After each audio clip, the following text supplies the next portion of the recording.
600 po. Ate, bakit ang mahal naman? Nung nakaraang linggo, 600 lang to. Kailangan po kasi namin magtaas ngayon kasi po yung supplier namin nagtaas din. Attorney, yung po bang mataas na patong sa produkto, legal ba to? Hindi po yan legal ayon sa Section 15 ng RA 7581 o yung Price Act. Mahigpit na ipinagbabawal ang sadyang pagpatong sa presyo ng paninda na basic commodity or necessity pag may okasyon o sakuna o kalamidad. Ito ay tinatawag na illegal price manipulation.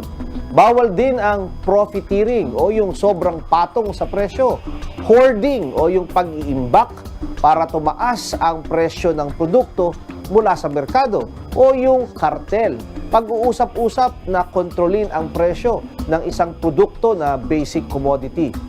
Ang mga mapapatunayang lumalabag sa batas na ito ay maaaring maparusahan ng pagkakulong ng hindi bababa sa 5 taon at multa na 5,000 piso hanggang 2,000,000 piso. Attorney, nag-shopping ako sa mall pero nagkamali ng binalot na items. Pagbalik ko sa mall, naibigay na sa ibang customer yung pinamili ko. Pwede ko bang kasuhan ng shopping mall? Pwedeng kasuhan ang shopping mall kung may negligence o kapabayaan ang kanilang empleyado. Ayon sa Article 2180 ng Civil Code, may pananagutan ang employer sa mga pinsala o danyos na maidudulot sa iba dahil sa kapabayaan ng kanilang empleyado. Kaya pwede mong idemanda ang shopping mall para sa halaga ng nawala mong regalo kung mapapatunayan mo na may negligence o kapabayaan ang kanilang empleyado.